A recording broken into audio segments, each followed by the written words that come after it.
जिस माटी के कण से तूने मेरी तुलना की है, मैं उसी माटी से एक नए सम्राट का निर्माण करूंगा, नए सम्राट का निर्माण करूंगा, नए सम्राट का निर्माण करूंगा,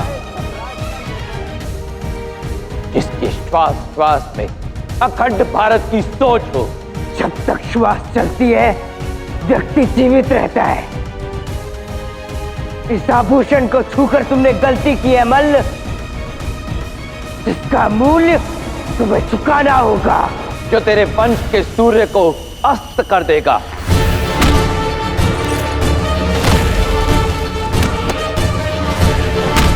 और स्वयं चंद्र की भांति उदित होगा, जो तेरे जीवन पर सदा के लिए ग्रहण लगा देगा। धनानंद, अब भारत केवल एक देश होगा और एक ही होगा उसका सम्राट, जो तुझ जैसे रावण का दहन करेगा और भटके हुए भारत को दिशा दिखाएगा, जो एक नए युग का प्रारंभ करेगा तेरे अंत के साथ।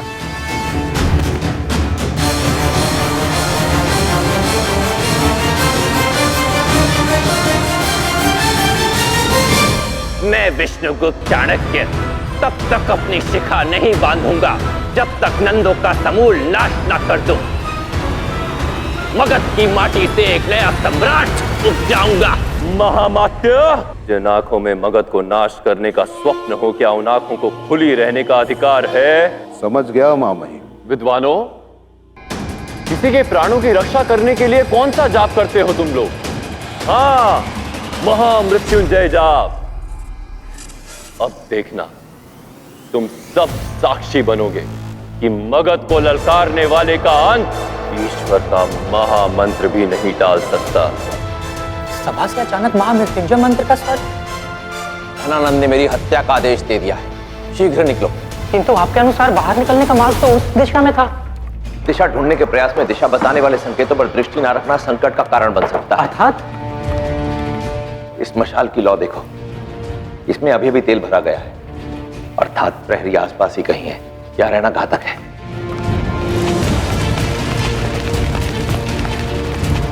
किंतु आचार्य, बाहर निकलने के उन 5 मार्गों में से ये अंतिम मार्ग शेष है।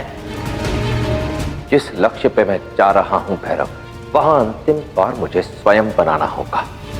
चलो।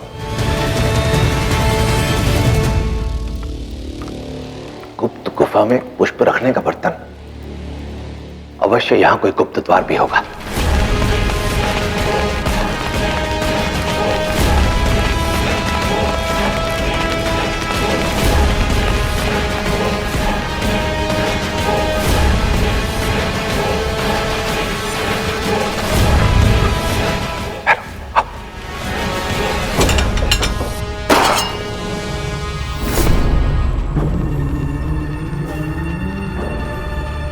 ये पात्र ऐसा,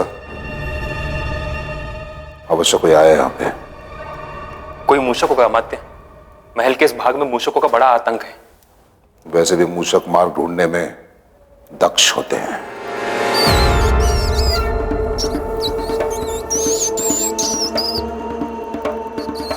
बाहर जाने का मार्ग मिल गया भैरव। वो मूषक देखते हो, वो अवश्य ही किसी नाले से आ रहा है, और हर नाला किसी तालाब या कुंड में जा मिलता है। अब यदि हमें यहां से निकलना है तो हमें उस नाले को ढूंढना होगा।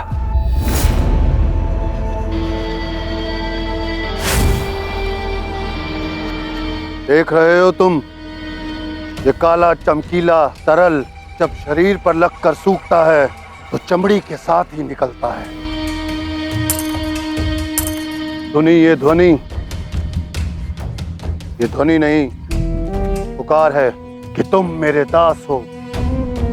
वो दास जिसे वर्षों पूर्व 100 पर्ण दे के खरीदा था मैंने।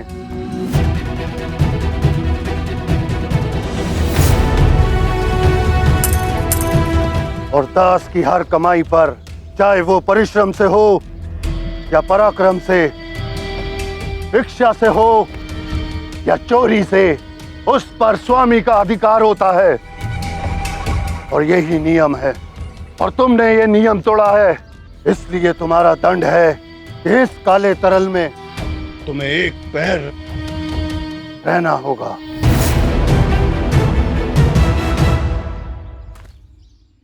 मुझे स्वतंत्र होना है।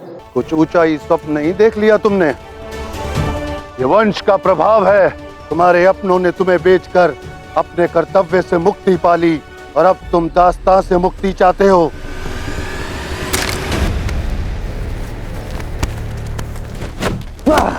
मुक्ति नहीं, मुक्ति का मूल्य जानना चाहता हूं मैं।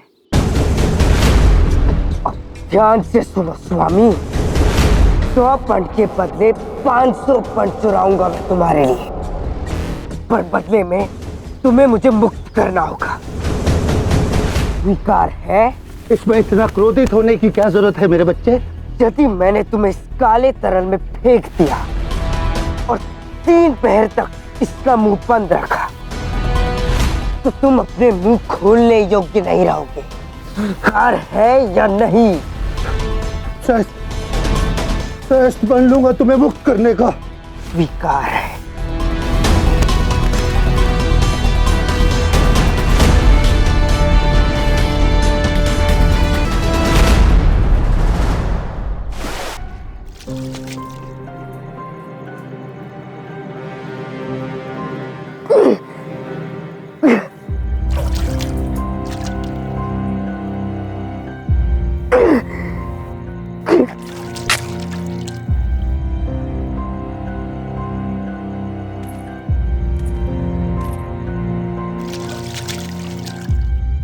इस कुल्हाड़ी में इतनी धार है कि दासत्व की बेड़ियां काट सके। चले जाओ चंद्रगुप्त, व्याध तुम्हें कभी नहीं ढूंढ पाएगा। फिर क्यों इन बेड़ियों को स्वीकारे बैठे हो?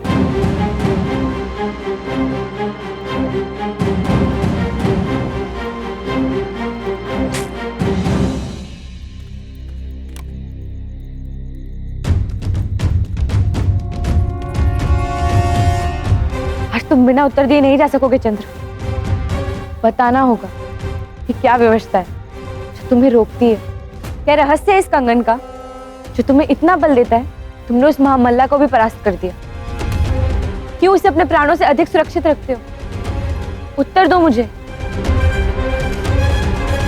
जब इतने वर्षों से तुम्हारे इस प्रश्न का उत्तर नहीं दिया, तो आज क्यों लगा कि तुम्हारी सारी जिज्ञासाएं शांत हो जाएंगी? क्योंकि आज से पूर्व तुम्हें मुक्त होने के लिए इतना व्यग्र नहीं देखा।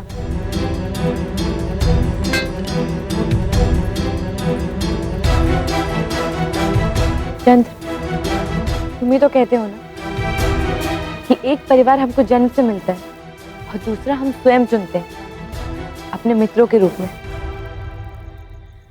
क्या अपने चुने हुए परिवार से भेद रखोगे? मैं तुम पर बोझ नहीं डाल रही, बस इतना चाहती हूँ कि मन का बोझ हल्का कर लो। कौन है वो जिसने तुम्हें इतना गहरा घाव दिया है, ना तो तुम भूल सकते हो ना ही क्षमा कर सकते हो? कोई है जिससे मुझे प्रेम नहीं करना है।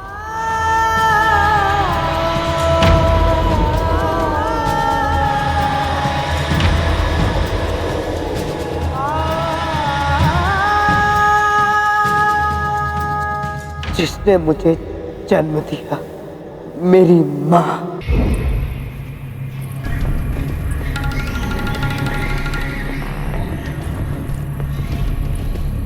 देखो तो पिपलीवान की पटरानी को, राज क्या छूटा, हर वस्तु हाथ से छूटने लगी है। काहे की पटरानी, ये तो यहाँ की नौकरानी है, बिना वेतन की दासी।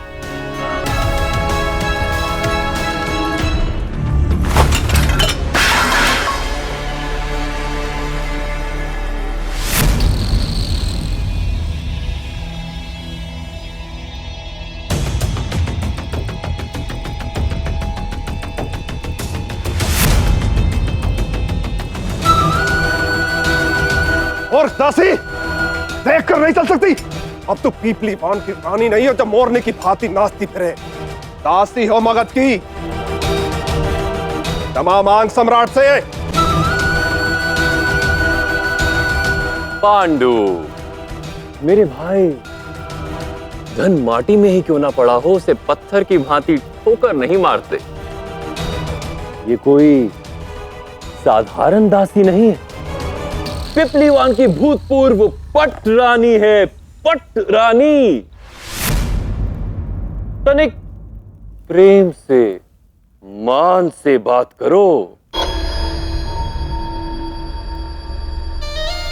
क्षमा मांगो मूरा।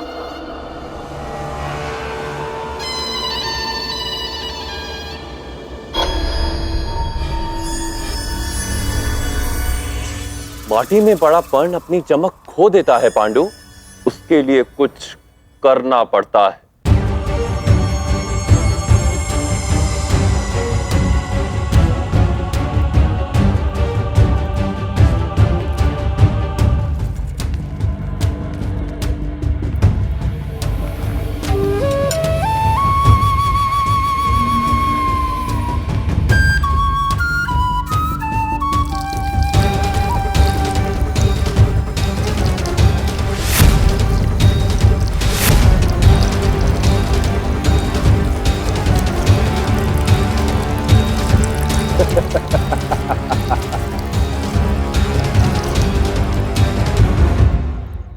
प्रेम से भी अधिक प्रभावशाली होती है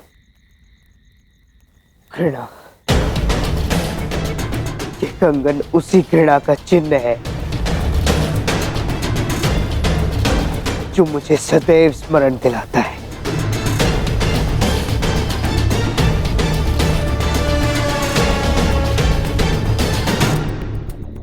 मेरी मां।